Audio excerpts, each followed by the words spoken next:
నమస్తే. ప్రస్తుతం మనతో పాటు సీనియర్ జర్నలిస్ట్ దాము బాలాజీ ఉన్నారు. ఆయనతో మాట్లాడదాం. నమస్తే సార్. నమస్తే sir, Jani master assistant choreographer ఇష్యూలో ఈ బెయిల్ ఇప్పించే ప్రయత్నం చేస్తున్నారు పవన్ కళ్యాణ్ అని చెప్పేసి వార్తలు వస్తున్నాయి. ఎంతవరకు నిజమయ్యే అవకాశం ఉందంటారు? అంటే ఒక పక్క పొలిటికలైజ్ అయింది అని కూడా అంటున్నారు.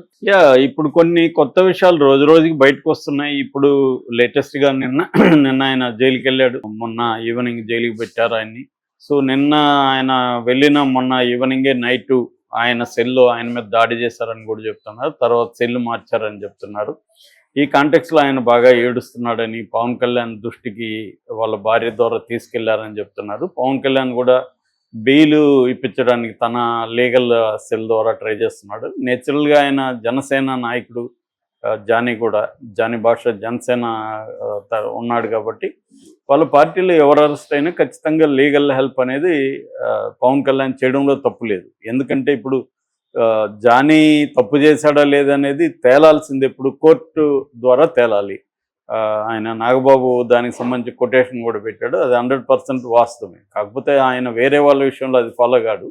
అది ఇది కానీ ఆయన చెప్పింది అందరికీ వర్తించాలి. ఎవరికైనా ఇప్పుడు జగన్ని వీళ్ళు ఆర్థిక ఉగ్రవాదని పవన్ కళ్యాణ్ నాగబాబులు చాలాసార్లు అన్నారు. ఆర్థిక ఉగ్రవాదని ఎలా అంటారు మీరు? కోర్టు ఏమన్నా అతనికి శిక్ష వేసిందా? ఇప్పటివరకు అతని మీద ఏ కేసు కూడా ప్రూవ్ కాలేదు. ప్రూవ్ కానంత వరకు వీళ్ళు అటువంటి పదాలతో మాట్లాడడం కరెక్ట్ కాదు. కానీ వాళ్ళకి తమకు అనుకూలమైనప్పుడు కొటేషన్లు గుర్తొస్తాయి. తమకు ఇబ్బంది లేదు, అవతల వాళ్ళని మనం బదనాయం చేయాలంటే కన్వీనియంట్గా మర్చిపోతుంటారు. ఇది అందరూ చేసే పని. మామూలుగా మనం కూడా మనకు అవసరం నిదానంగా పోవాలనుకో నిదానం ప్రధానం అంటాం, స్పీడ్గా అనుకో ఆలస్యం అమృతం విషయం అంటాం. ప్రతిదానికి కొటేషన్లు అయితే దొరుకుతాయి. కానీ మామూలుగా చట్టం ఏం చెప్తుందంటే ఇండియాలో కానీ వరల్డ్లో కానీ ఏ వ్యక్తి అయినా కూడా నేరం ఆరోపించినంత మాత్రాన అతను నేరస్తుడు కాదు. నేరస్తుడు అనడం వేరు, ముద్దాయి అనడం వేరు, ఆరోపి అనడం వేరు. అంటే అక్యూజ్డ్ అంటాం. అక్యూజ్డ్ అంటే నిందితుడు మాత్రమే, నింద మోపబడిన వ్యక్తి. అలాగా ఈ అమ్మాయి నిజంగా ఈ అమ్మాయికి ఇష్టం లేకుండా బలవంతంగా అతను అత్యాచారం చేశాడా అనేది తేలాలి కోర్టులో. కాకపోతే మనం కేసుని పరిశీలించినప్పుడు ఆల్రెడీ నేను చెప్పాను, ఆ అమ్మాయిని బలవంతంగా చేసినట్టుగా అయితే ఏం కనబడదు. ఎందుకంటే అమ్మాయి ఎప్పుడు 2019 డిసెంబర్లో అతని దగ్గర చేరింది. 2020 జనవరిలో తనని అత్యాచారం చేశాడని చెప్తుంది. ఇవాళ ఏంటి 2024. సో 4 ఏళ్ళు, జనవరి 24 వచ్చేసింది, జనవరి కూడా అయిపోయింది. 4.5 ఏళ్ళు అవుతుంటే 4.5 ఏళ్ళుగా ఏ మహిళ అయినా అనేక సార్లు అత్యాచారం చేయించుకుంటానే ఉంటుందా? రెండోది ఆమె ఎడ్యుకేటెడ్, ఆమె ఇప్పుడైతే కొరియోగ్రఫీ కూడా చేస్తుంది. సో తను ఎవరికి చెప్పలేదా? ఎందుకు చెప్పలేదు అంటే ఇతను భయపెట్టాడని చెప్తుంది. బిగినింగ్లో సరే ఓకే, అప్పుడు చిన్నపిల్ల భయపెట్టి ఉండొచ్చు. తర్వాత నువ్వు ఇండిపెండెంట్ అయ్యావు, కొరియోగ్రఫీ చేస్తున్నావు, నువ్వు ఎందుకు ట్రై చేయట్లేదు? మొన్న సరే అప్పుడైనా 2022 ఆగస్టు 22 యథారాజా తథా ప్రజ పూజ కార్యక్రమంలో కూడా ఈ అమ్మాయిని ఇతనే సరదాగా ఇంటర్వ్యూ చేశాడు. ఆ అమ్మాయి కూడా హోయిల్పోతూ చెప్తుంది, మీరు నాకు లైఫ్ ఇచ్చారు మాస్టర్, నాకు అసిస్టెంట్ కొరియోగ్రాఫర్గానే ఉండాలనుకుంది, మీ దగ్గర చాలా నేర్చుకోవాలి, ఇవన్నీ చెప్తుంది. ఇతను కూడా టంగ్ ఇన్ చెక్ ఇంటర్వ్యూ అంటారు, అలాంటి ఒక టంగ్ ఇన్ చెక్ ఇంటర్వ్యూ చేస్తున్నారు. అది వాళ్ళిద్దరు చూస్తేనే అర్థమవుతుంది వీళ్ళిద్దరి మధ్య అఫేర్ ఉందని ఎవరికైనా అర్థమవుతుంది. అలాంటి కాంటెక్స్లో అమ్మాయి ఎంత హ్యాపీగా 2022లో కూడా ఉంది. 1 month బ్యాక్ వీడియో కూడా ఒకటి బయటకు వచ్చింది. 1 month బ్యాక్ వీడియోలో కూడా ఆమె కొరియోగ్రఫీ చేసిన ఒక సాంగ్కి సంబంధించి రిలీజ్లో ఈయన చీఫ్ గెస్ట్కి వెళ్ళాడు. దాంట్లో కూడా ఈయన ఆమెను పొగుడుతున్నాడు, ఆమె ఈమెను పొగుడుతుంది. ఇలా ఉండి సడన్గా ఎందుకు ఇది చేసినారంటే సంథింగ్ ఈజ్ రాంగ్. వాళ్ళిద్దరి మధ్య రిలేషన్షిప్లో ఏదో గొడవైంది. ఇది ఇవాళ కామనే ఇండియాలో. ఏంటంటే అమ్మాయిలు అబ్బాయిల మధ్య అఫైర్ నడుస్తున్న రోజులు తర్వాత ఇబ్బంది వచ్చినప్పుడు పెద్దవాళ్ళు ఇన్వాల్వ్ అవుతారు, ఇతని మీద రేప్ కేసు పెట్టేస్తారు. ఇది జరుగుతుంది మామూలుగానే. ఈ పోక్సో కేసే చాలా మిస్యూజ్ అవుతుందని నేను చెప్పడం కాదు, హైకోర్టు జడ్జెస్ చాలామంది చెబుతున్నారు.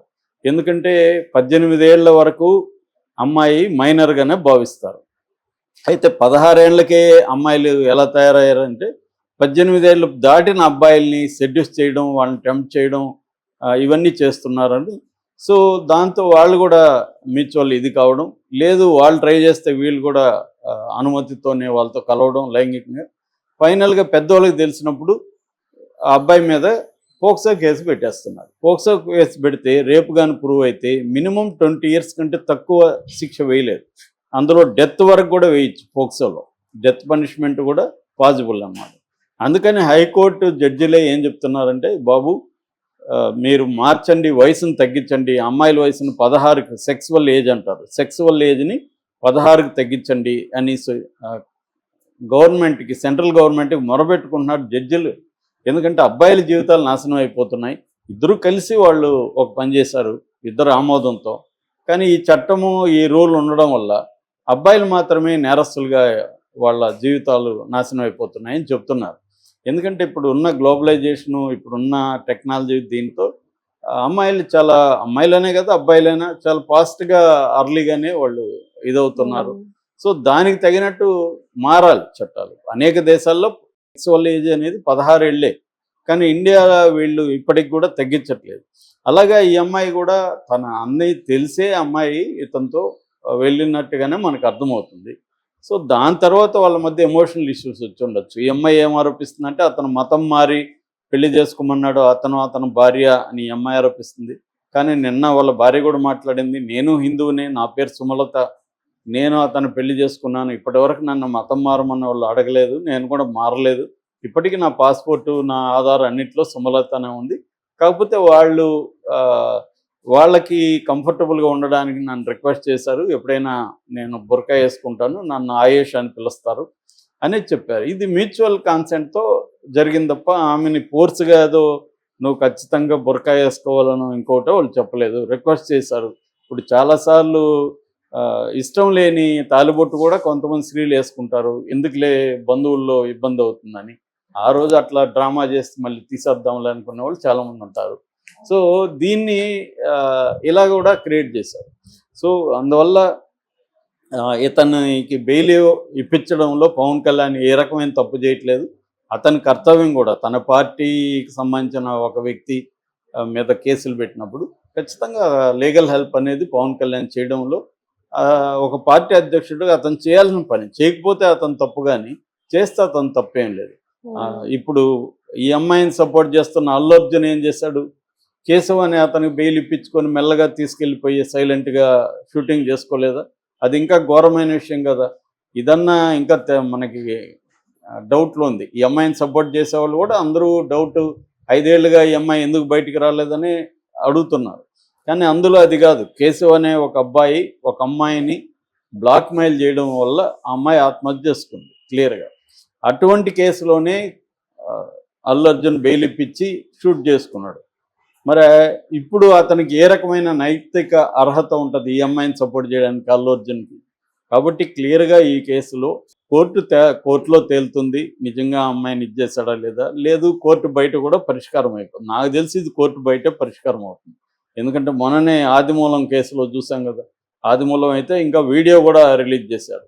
కానీ ఏమైంది, ఇద్దరు కాంప్రమైజ్ అయ్యారు, క్లోజర్ పిటిషన్ వేశారు కోర్టులో, కోర్టు కొట్టేసింది కేసు.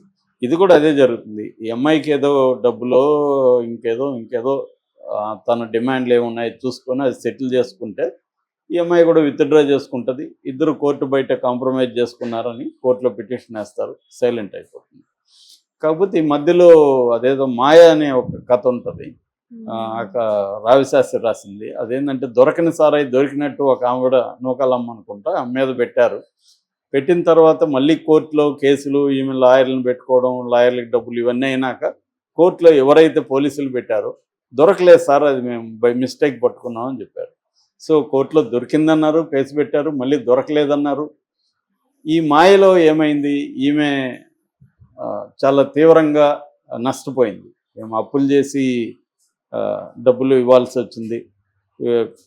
హెడ్ అంటారు, హెడ్ కానిస్టేబుల్ కేసు పెట్టాడు, వాడికి డబ్బులు ఇచ్చింది, లాయర్కి డబ్బులు ఇచ్చింది, ఇవన్నీ కోర్టు స్టాంప్ ఫీజులు ఇవ్వగట్టింది. ఇవన్నీ అంటే మాయ, జరగలేదు, జరిగింది. మధ్య ఒక మామూలు మనిషి ఎంత సఫర్ అవుతారు. అలాగే ఇప్పుడు ఇతను దాదాపు 16-17 ఏళ్ళు కష్టపడి నిర్మించుకున్న ఒక కెరియర్ దీంతో, ఒక కేసుతో రూయిన్ అయిపోయింది. మళ్ళీ దీన్ని పునర్నిర్మించుకోవడానికి అతను ఖచ్చితంగా 5-6 ఏళ్ళ టైం పడుతుంది.